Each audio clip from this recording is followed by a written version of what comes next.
ishobora kukurinda abarozi cyangwa ukabamerera bakakuroga rero kugira ngo dusenge ibikomere ntakwambara ushobora guhura n'abantu ukagira ngo ni bazima naho ni ibikomere ushobora gukinga cyangwa igakingura n'ingumana bwayo yakubwira umubosi cyangwa ikakubwira umuhimbi n'ingumana bwayo yewe ingumana wacururiza kuyikora cyangwa ukajya urarara ku iduka rya bosi n'ubuhiri n'ingumana bwayo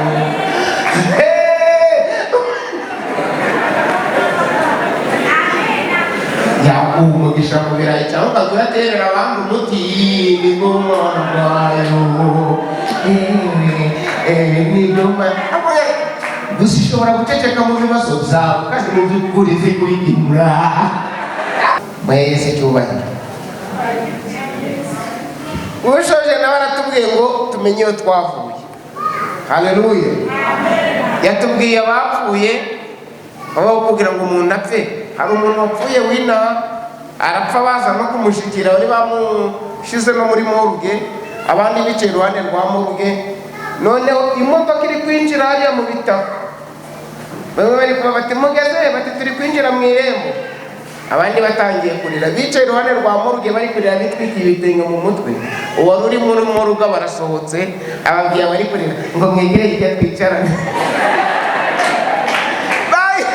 barirutse ibitaro byose barabimara muganga witwa Jean Anthony waguze watinyutse n'abaganga barirutse umuntu uzutse agomba kuzuka rundi rirutse rero Jean Anthony wamutinyutse aramubwira ati bite ati ni byiza urumva uri normal ati nta kibazo ntabwo ukirwaye ngwino tugusubize ku gitanda ati njye kuhakora iki ubwo abari bari kwinjira bahuye n'abandi bari kwiruka bati ko muje muri kwiruka batari nawe ari kutwirukaho isanduku bayisize hariya mu mujyi iruhande rwa gare bayiha bajya bacuruza amasanduku batanga umuntu ari muzima ya ndwara yamwishe isigaraho ubwo rero ntabwo wapfa ngo uzuka n'ibyari bikurimo niba warabatijwe ariko ibyo wazanye utarabatizwa ukaba ukibifite bagusengere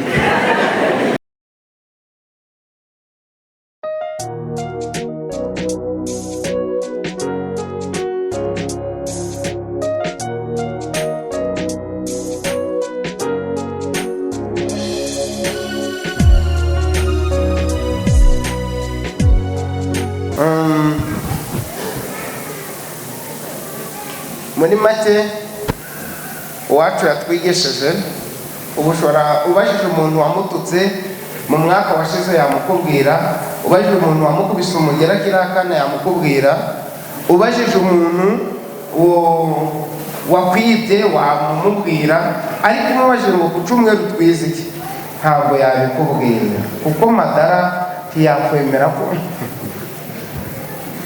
nka buriya twahebeye kuri ijambo wacu ushobora kubaza umuntu twayirekura ati kadebera kadebewe kadebe ariko igitutsi bamututse n'umugeri bamukubisa sinisaha bamukubiseho rero madara nta kindi kimugenza ni ukwera ijambo ntabwo waba ufite ijambo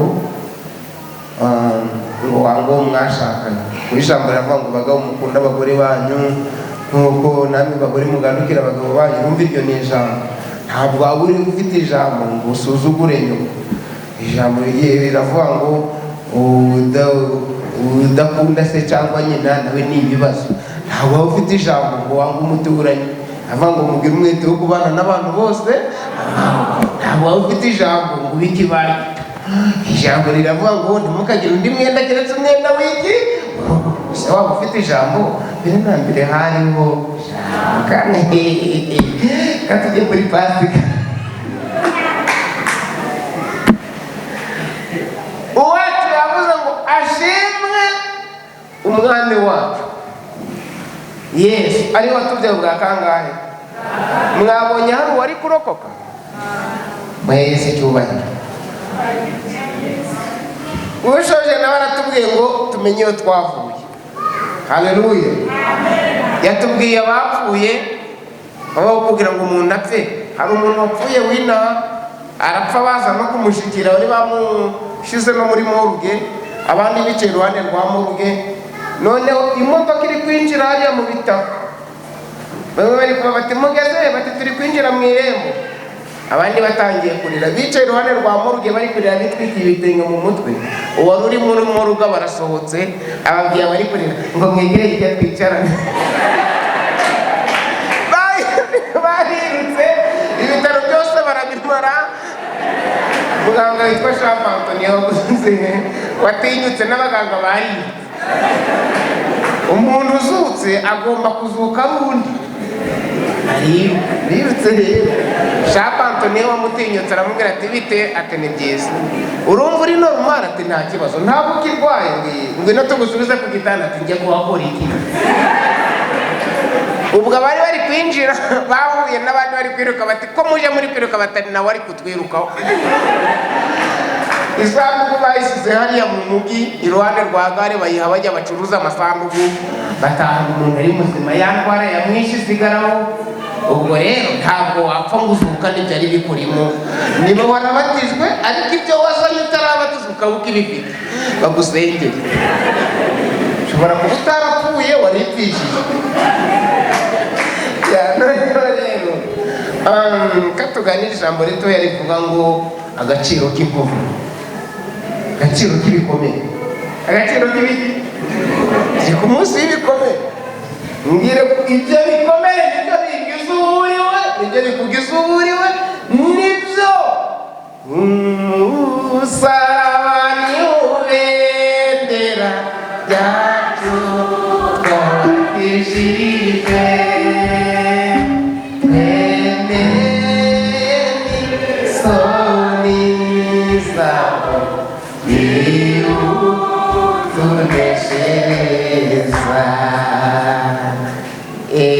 Hari abandi bana baje ngwino sawa suitari muzana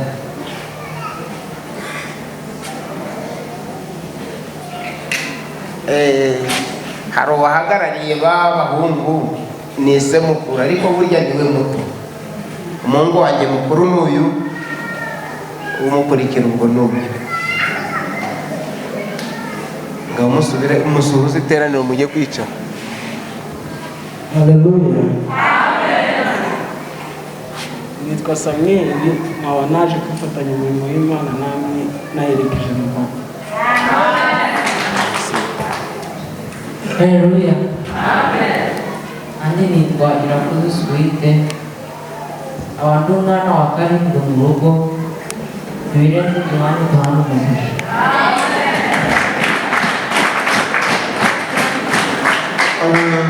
Mbere y'uko dusoma ijambo ritoya, reka tuvuge Pasika. Qu'est-ce que ça veut dire? Pasika. Nyakubahwa muganga, qu'est-ce que ça veut dire Pasika en Kinyarwanda?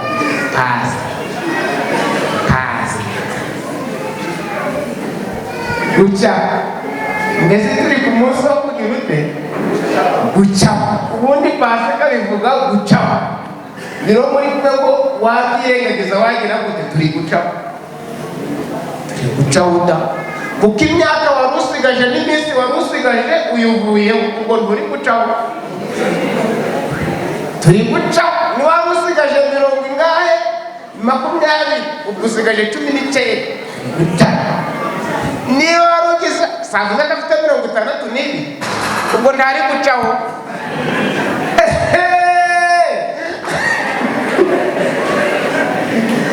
Mwabonye wakubonye iki uri guca. Kadusoma ijambo ritoya iriya rya mu gitabo cyo Kuva ibice 21 umurongo wa 18.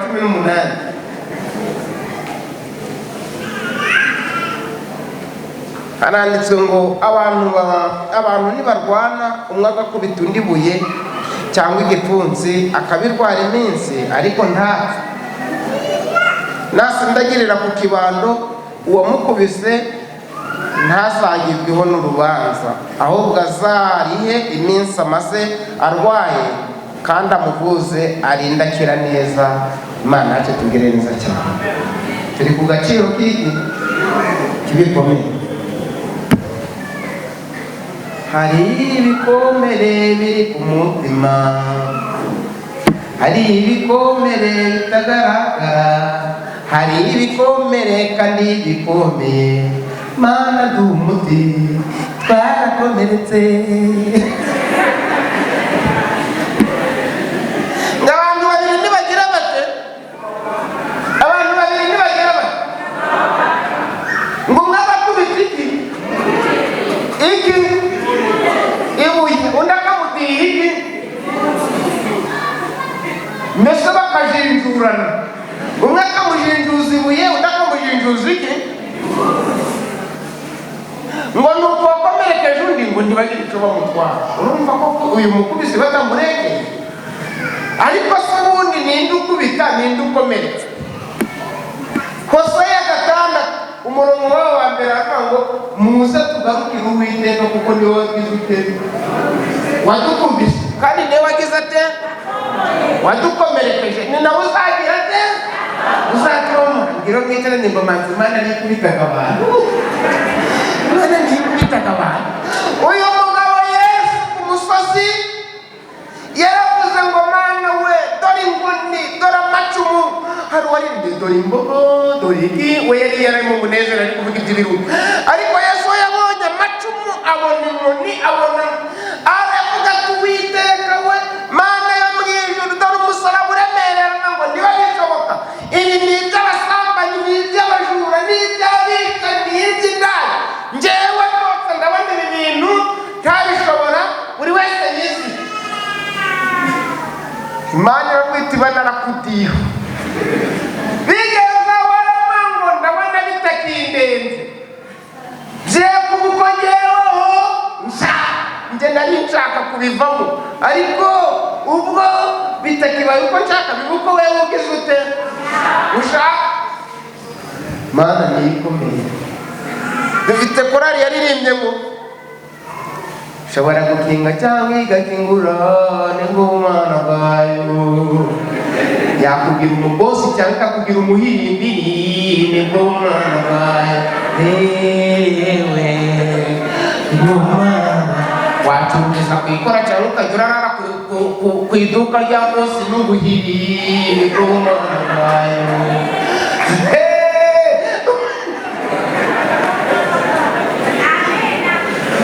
Umugisha mu birayi cyangwa ukajya uraterera abandi umuti n'ingumana bwayo. Gusa ushobora guceceka mu bibazo byawe kandi mu by'ukuri uzi kubikemura. Ntazi kuririmba ntiyigira ite. Erega turi ku munsi w'ibikomere. Kuko musabaniho murekeraho amasaha yatugeneye.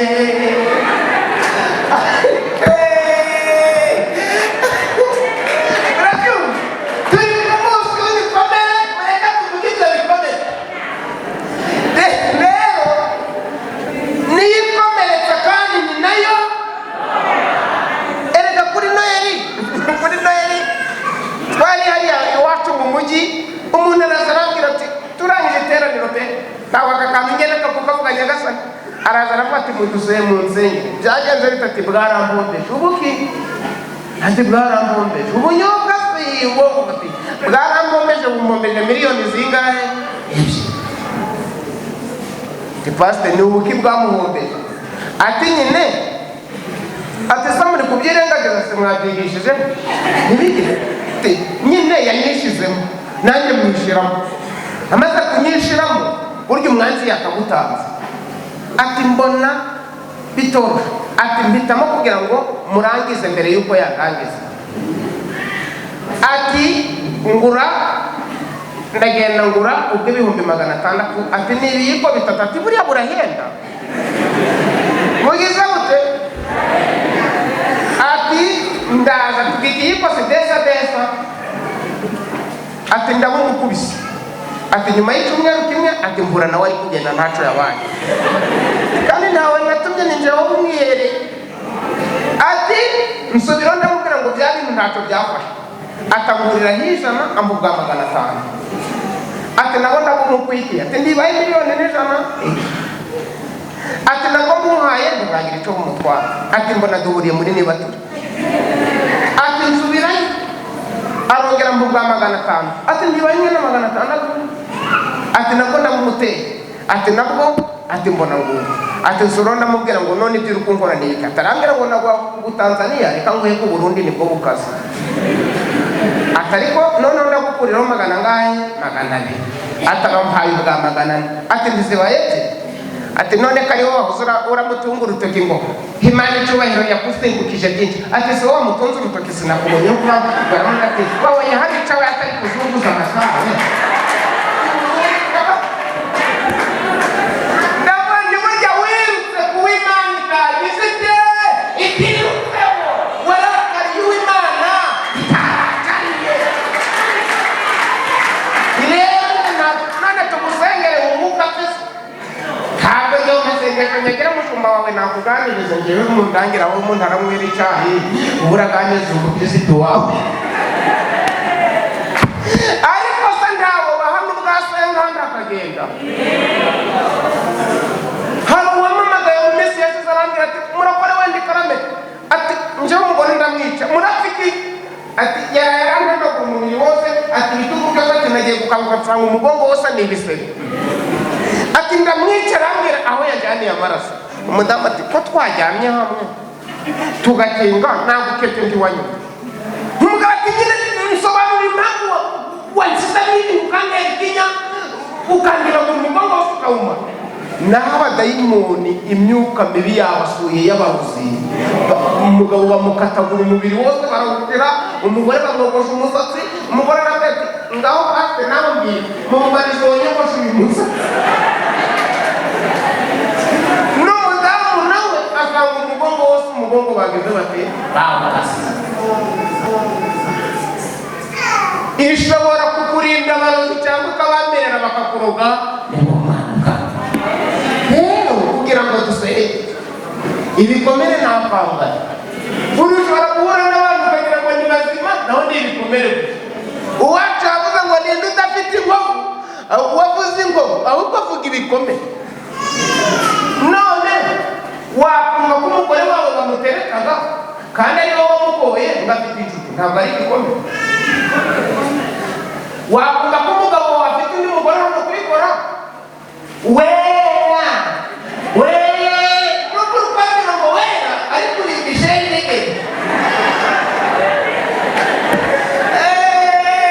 Bari kukwana ngo uri muri Pasika hari ubwo muba murasaruka n'urimo ngo bwaheye ngo nyamara ndi kubisenge aho wasengeye byaremye ngo sinagiye iriya kuri muhungu sinamazeyo kabiri birakemuka.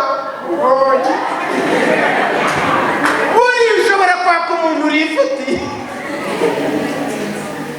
ari mu modoka nziza yarava wamwaka ifuti ukabona azamuyikira muri mwangu ushaka gutego hano nabibona. Ese iyi modoka ayirimo wenyine none anyimyera ifuti no ari kugenda ararira yambaye n'amarinete. Buri umuntu wambaye rinete arira neza.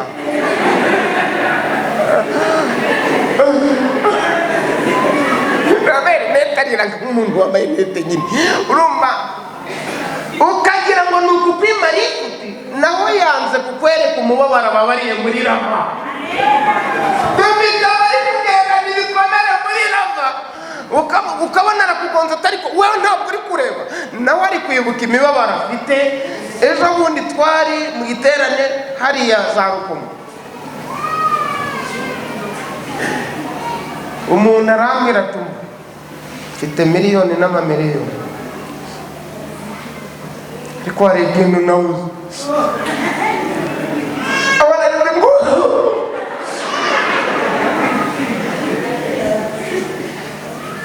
Yarambwiye ngo icyicaro cye kiba South Africa akora muri UN. Aravuga ngo Imana imbabariye ndazayishima. Ndavuga burya rero igikomere ntigitinya amafaranga, igikomere ntigitinya umuryango uvuka. Hari akana kavuka nyina kagwa ku iseta ugiye kugaheka akafata wakoze ishano wakwicaye ngo ugatsindwa. Kariya kana kari kanze kuvuka kuregwa na nyina, kari kanze konka nyina, kagira igikomere cy'uko kavutse nta nyina kabonye, kagira n'igikomere cyo kwitwa umwicanyi. Kandi nawe kije hari ibikomere nyagasano, ubundi umuntu ari gupima 200 naho ni igikomere gusa rimwe. Hari ibikomere byo kwa yakubera igikomere, muramukazi wawe yaba igikomere, wari uje mudusangamo uzadusigamo.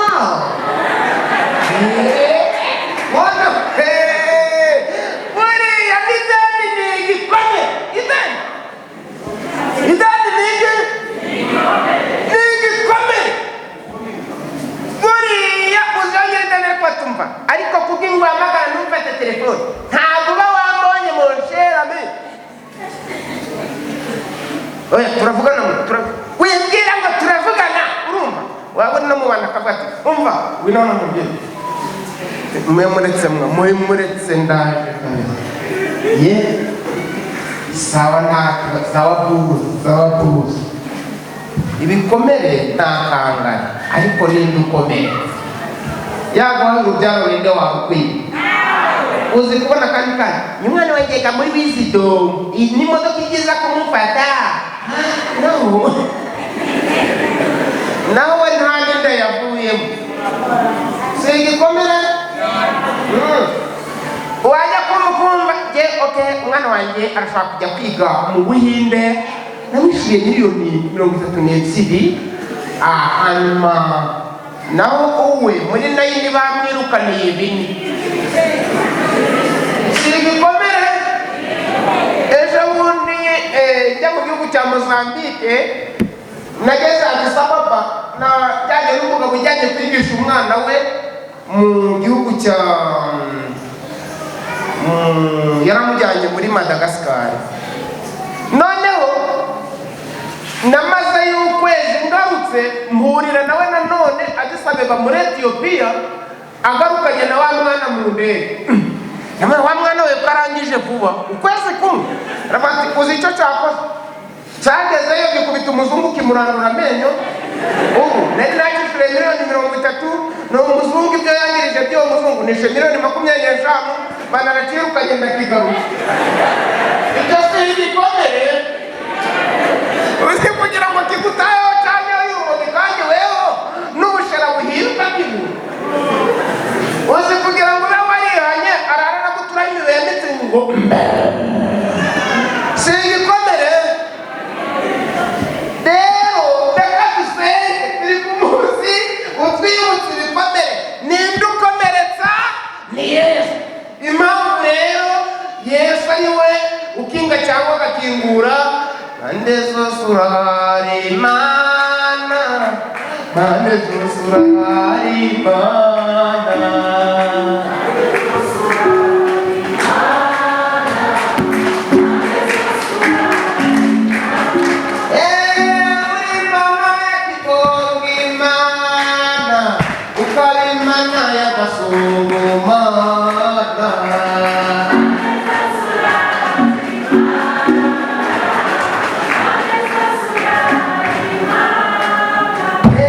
Tuya mu matanya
rero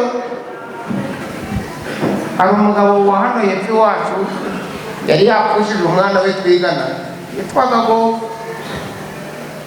Mwarimu wacu yitwa Kizito aravuga ngo tujye kumuhumuriza.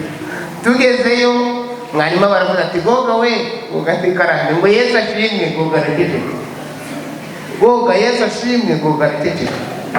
Mwarimu yavuze gatatu ati Goga Yesu ashimwe. Goga baravuze ngo urakoze ngo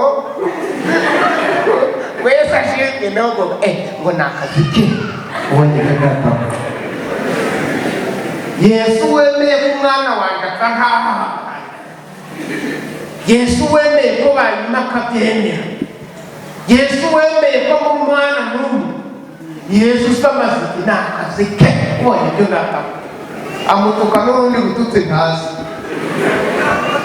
Twaburaye wowe uruwera, twariye tugahaga wowe uruwera, twambaye ubusa wowe uruwera, twambaye tukikwiza nawe uhanye nawe, twageragezwa cyane wowe uruwera, bagukomera amashyi ntabwo uruwera, twaba abakire ntabwo uruwera, twahingira abakire nawe uhanye nawe, uruwera nyir'ingabo, uruwera ubwiza, uruwera n'isigo mw'ijuru, uruwera nawe uhanye nawe.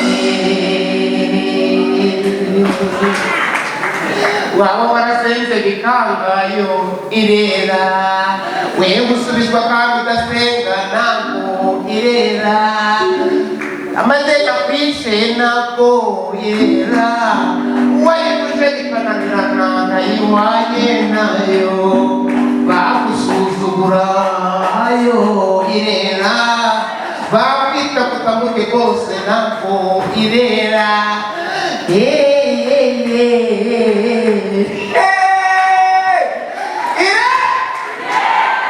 Wasubizwa kubigize te? Bagusuzugura igize te? Ibikomere wakimarana imyaka ibiri igize te? Bakoherereza ibitenge igize te? Bakoherereza ihembe igize te? Inkuba zagukubita nijoro igize te? Uwamamagaye ubundi arambwira ati nsengera ndiriki ati ikintu kiradukubisa ati ntacyo mwumvise. Ati ko gikubise cyane na ati ntacyo mwumvise ni ntacyo twumvise ati kiradukubise nge na madamu nk'uko mu mirambi singapfa ngiriya ati cyo kora amahirwe ntacyo tubayita ariko n'ubu inzu iri kwaka kandi amashanyarazi ntayarimo.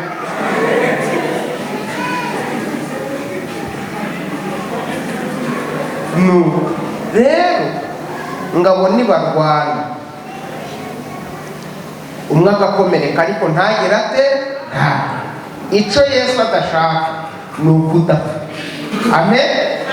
Nukomereka ariko ntugire ute, kuko gukomereka ko warakomeretse kandi Imana ibizi. Umuririmbyi wawe wakora ariya ni Gisenyi yaririmbye ibigeragezo nubwo byaba byinshi te byose bibasha kunyura ku munzani we, ibyo ashimye ko bimbaho bikageraho, muri byose akanyigisha kumubwira gute, kumushimira. Nta kibazo ufite Imana itagize te. Abafite ibibazo mugire mutakure, yewe twarashize. Burya nta kibazo ufite.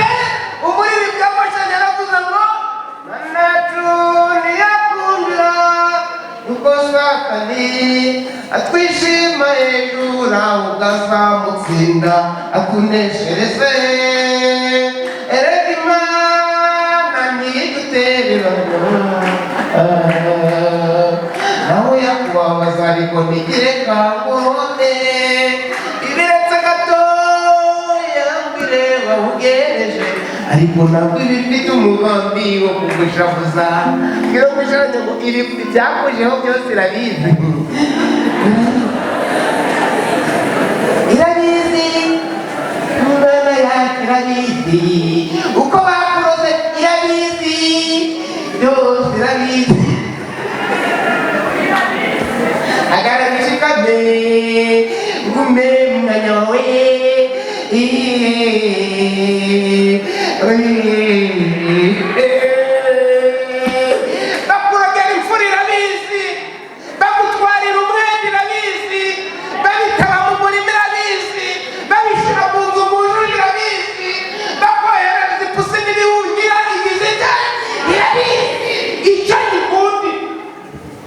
marira nabonye atahoza,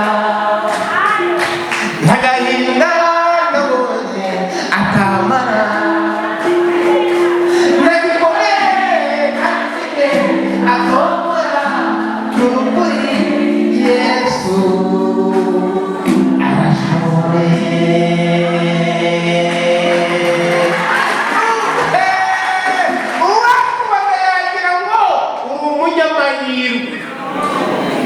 iyo babonye watereje nk'ivubi,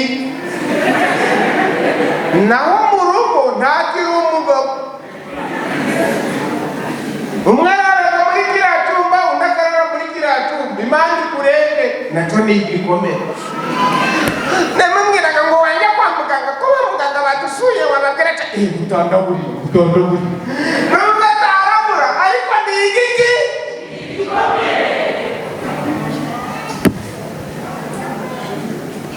ngicyo gikomere nikitakwica. Haleluya.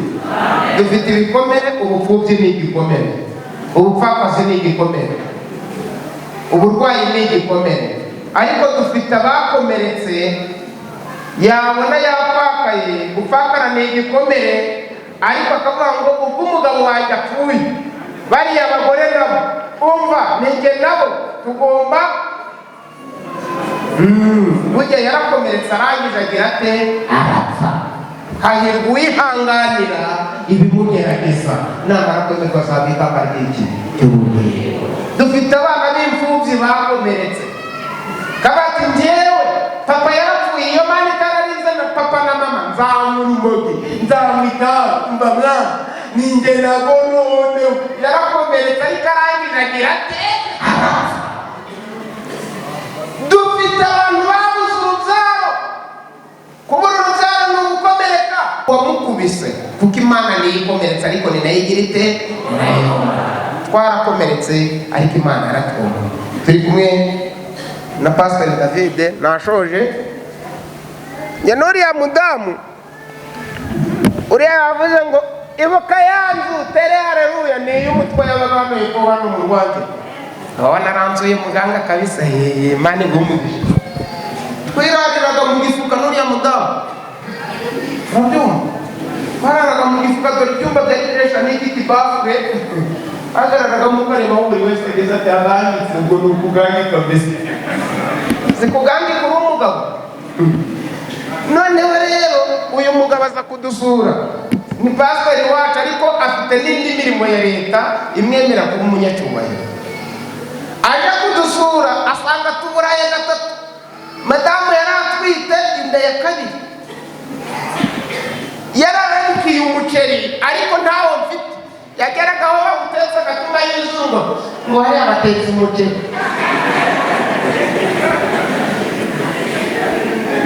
Aje kudusura asanga tuburaye kangahe. Icyo mpfa namwe niko mudashaka kuvuga amateka y'ibikomere byanyu. Murya muganga ntimuzagire mute. Yaje kudusura araza asanga tuburaye kangahe, kandi ni umunyacyubahiro avuye mu kigo gikomeye yabagamo. Araza nyine ngo bwari yabonye umuvugabutumwa ujuje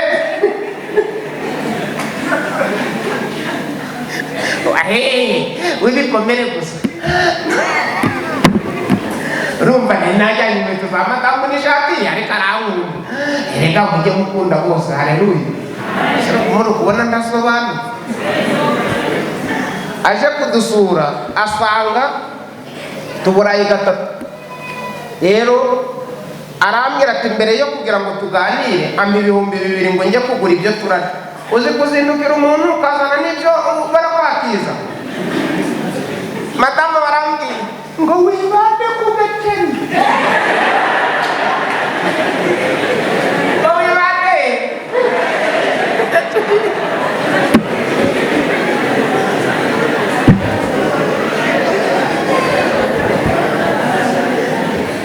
Ako gakeni rero naragenda kazana, ariko nibagirwa imboga. Nzana umuceri wonyine aba ari wo turya. Rero tugiye kuryama tumuzanira wa mufuka. Tumuzaniye wa mufuka atereka dati sinarara mu mufuka. Tuti nta kibazo, turawufata tujya kuwiryamiramo warara yicaye. Mu gitondo rero nibwo anjyana muri cya kigo, anzanira akamatera n'amashuka, hasi arambwira ati rwose nzakwitaho mwene data. Haleluya. Ubwo nanjye niho nabonye gucungurwa kuva ku ibuye njyama kuri mato. Tujye twibuka gucungurwa ariko tubigereranye n'ibindi Imana yagize ite yakoze. Rero icyo gikomere Yesu arakinyomora nuko iyo utakomeretsa ariko ntupfe, Imana ifite inyungu nyinshi.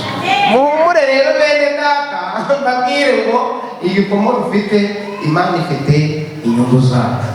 Ngo nakomereka ariko ntagira ate, Imana ifite inyishu kubihanganiye muri yo. Hari wihanganiye ibimugerageza. Ingo zasenyutse arazubaka, uburwayi bwanze gukira bugiraho ijambo, ubukene ajya bugiraho ijambo, niwe wubaka urugo, niwe ushingira, niwe ukora amakwe. Ibyo wifuje byose byakubereye igikomere. Nudapfa hirya niwihangana, iyo amukeresha agira ate, aragutera. Erega turi kubyina intsinzi kuko nawe yihanganiye iki, ibikomere. Haguruka dusenge Imana, haguruka dusenge Imana, haguruka dusenge Imana. Turi kubyina intsinzi kuko na nyirazo yihanganiye iki, ibikomere. Aho wavutse ni igikomere, washaka ku gikomere, wazana igikomere, nyogokuru yaba igikomere, umukazana yaba igikomere, famiye yaba igikomere, aho utuye haba igikomere. Ariko ibyo byose Kristo abifiteho ijambo. Ihanganira igikomere, hirya yagukomerekeje ifite ibindi bihabanye n'inguma wakomeretse. Mana data wa twese, turi ku munsi wo kwibuka inguma n'ibikomere wagize. Warasuzuguwe, gusuzugurwa n'igikomere. Wateshejwe agaciro, guteshwa agaciro n'igikomere. Wahuye n'ibintu byinshi, Kristo bikubabaza. Warize amarira menshi, warize ibyuya bivanze n'amaraso. Ibyo ni ibikomere. Uvuga ngo niba bishoboka kigenge, nuko ibikomere byari bikurushije imbaraga. Dufite abagabo bagendana n'ibikomere, dufite abagore bagendana n'ibikomere, dufite abasore bakomeretse, dufite abakobwa bakomeretse, dufite imiryango ikomeretse, dufite abana bato bakomeretse. Ariko burya ngo ni wowe ukomeretsa, ni nawe wowe. Uravuze ngo uwo muntu natapfa, niyihangana agasenga, niyihangana akaba mu murimo wawe, uzamwambara inguma zose yakomeretse, ngo kandi uzamuriha iminsi yarwaye. Ufite ibihembo Mwami, turi mu rugo rwawe. Uzadukandakanda, uzaduhoza amarira, uzatwomora inguma. Nituba muri wowe, amagambo yawe akaguma muri twe. Uriho ngutugirire neza. Urakoze Mana data wa twese, urakoze kubw'ijambo ryawe. Tugirire neza Mwami, abagifite urugamba rubakomeretsa, baha imbaraga, barwara intambara nziza. Urakoze uhoraho, mu izina rya Yesu.